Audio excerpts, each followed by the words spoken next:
All right, if you watched the first video, this is the question that we left off on, so we're going to continue to move on through so we can study and get ready for the test tomorrow. Awesome. Now, this question drove a lot of people in my class kind of crazy because they forgot the 4 different shapes on there. That's okay.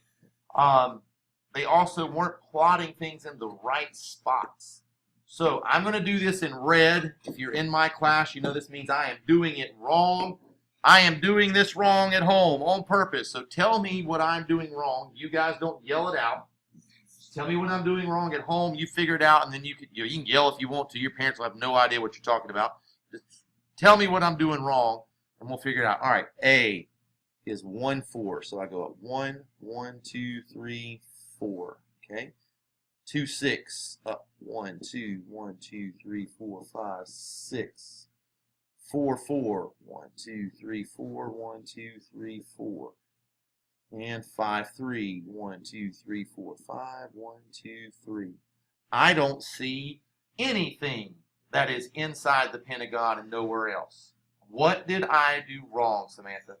Okay, so 1, 4, you're not supposed to go up, you're not supposed to start with the 4, because this is your X axis, and this is your Y. Okay, so in an ordered pair, it is X, Y, correct?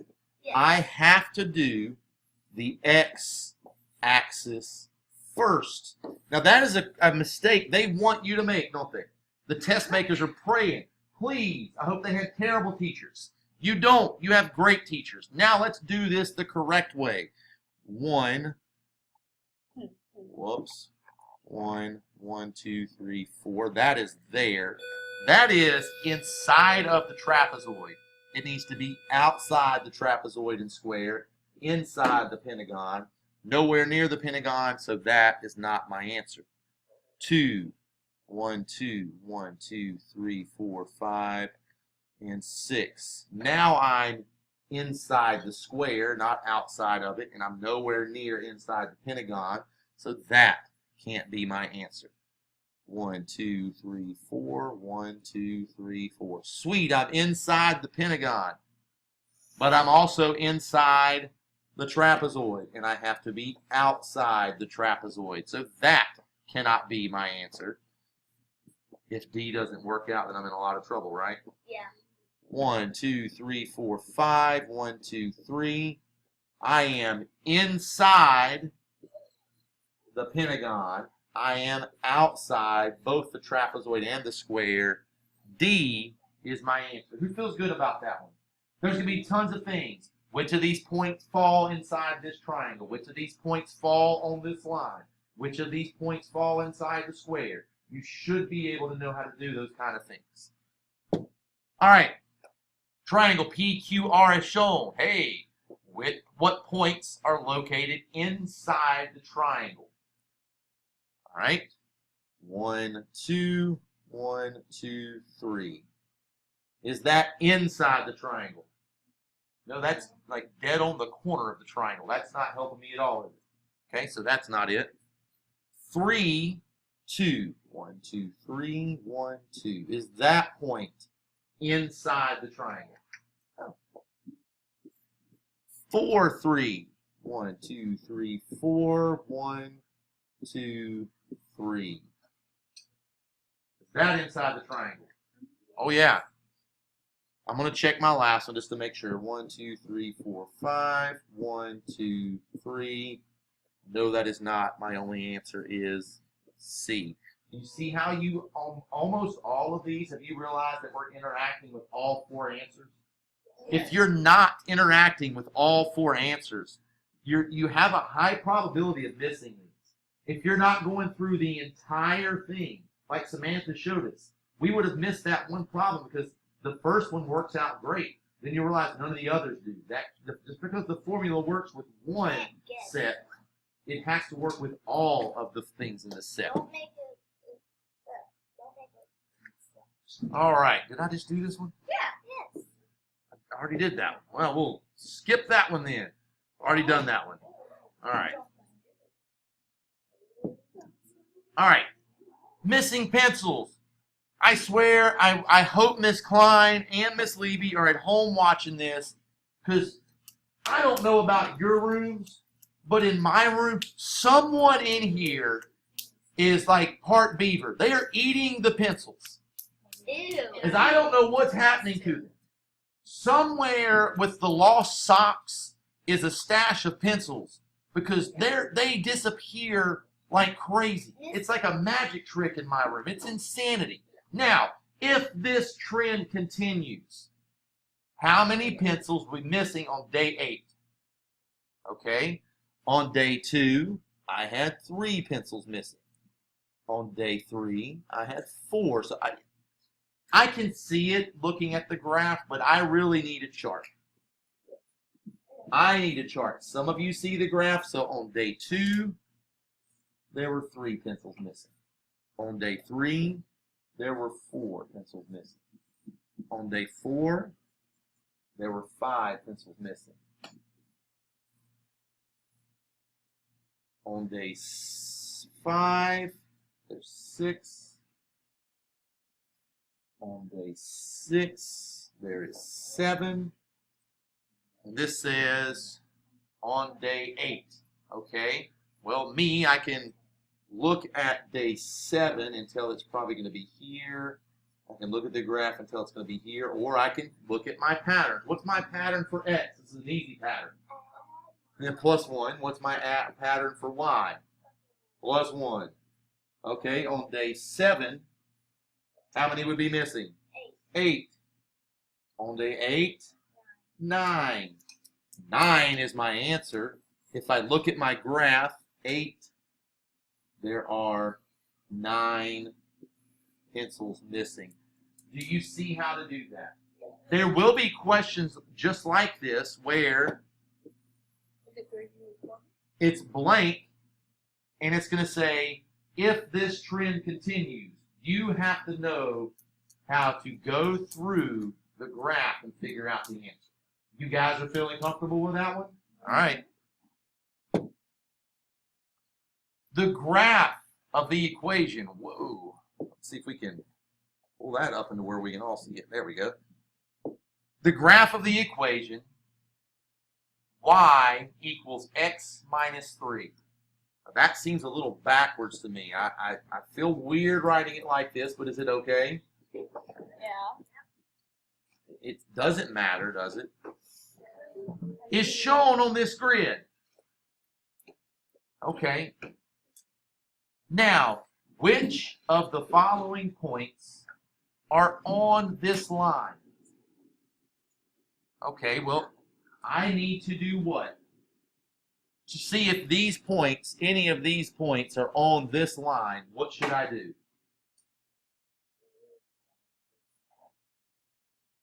Graph them all, right?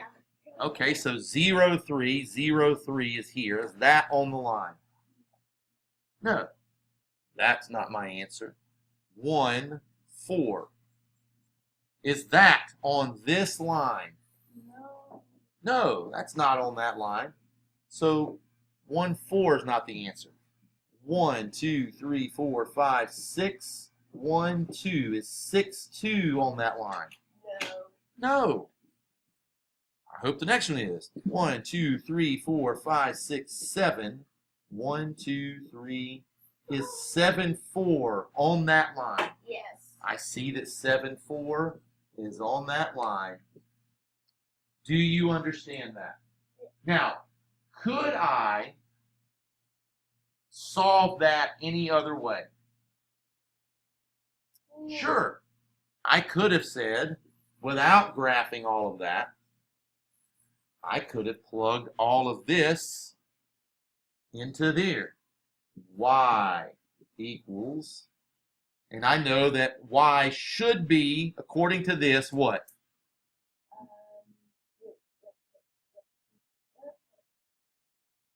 Should be 3.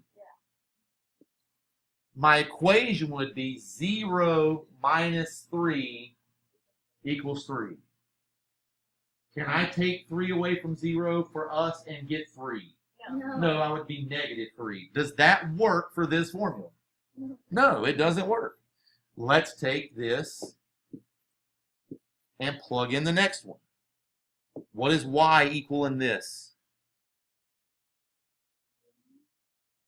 1, 4. Which one of those is the y? The 4. 4 equals 1 minus 3. Does that work? No. No. Do you see how you could get those numbers confused and say 4 minus 3 equals 1 and think that's the right answer? But we know that we're putting the x and the y in the place that they go. So that doesn't work. So this one is not my answer. Now I have 6, 2. Which one of those is my y? The 2. 2 equals 6 minus 3. Does that work? No. Does 6 minus 3 really equal 2? No. No, it equals 3. 3. That won't work. Okay? That leaves me with y in this last one is going to be what? It's 7, 4. Which one of those is y? 4 equals 7 minus 3. Does that algebraic equation work out? Absolutely it does. Now, you tell me, which of those is easier to do? Plotting all of these points down here and seeing which one's on the line, or adding everything into the equation? I like plotting it on the line. Although doing the equation to me is kind of like solving a mystery. I love taking all of this stuff and plugging it into these and figuring out which one works. That's kind of fun to me. But I'm also a math dork, so that might be different. And here we go. The 5th grade is planning a dinner. True story. We are planning a dinner at the end of the year, although this rest of it is not true. Using the table below, how much would it cost for 9 students to eat? 1 student is $9. 2 students is $18. What could I do to solve this? Should I draw a chart? Sure, I'll draw a chart. X and Y. This will be my X. This will be my Y. 1 is 9. 2 is 18. What pattern are you starting to see? 3 is 27. 4 is 36. I know. What's a pattern you're noticing? What pattern? Oh, so you're saying that our formula, this is what you're telling me, is 9 times x equals y. 9 times 1 is 9. 9 times 2 is 18. Yes. 9 times 3 is 27. Is that working? It's working for me. All right, so let's do this.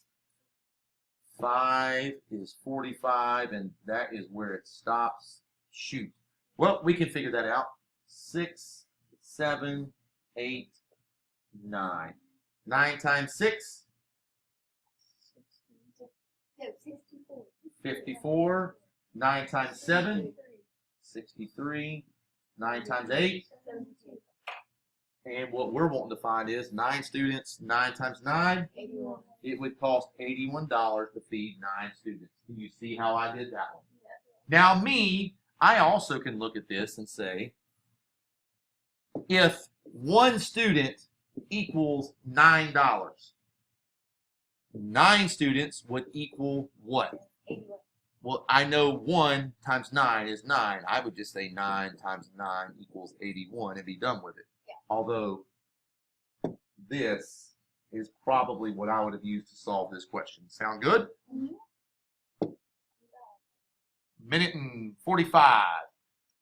Using the table below, what comes next in this pattern? We have to figure out our x and our y. All right, to go from 3 to 9. Could be add 6. 3 plus 6 is 9. 9 plus 6 is not 27, it's So we 15. have to do times 3. Dadgum, multiplication every time. So x is times 3 because not yet. It's times 3. Let's figure out y. To go from 4 to 16 No. Yeah. plus 12 No. Times 4. times 4. Oh, Yes. I totally blame Miss Levy for all this Insane work. Not her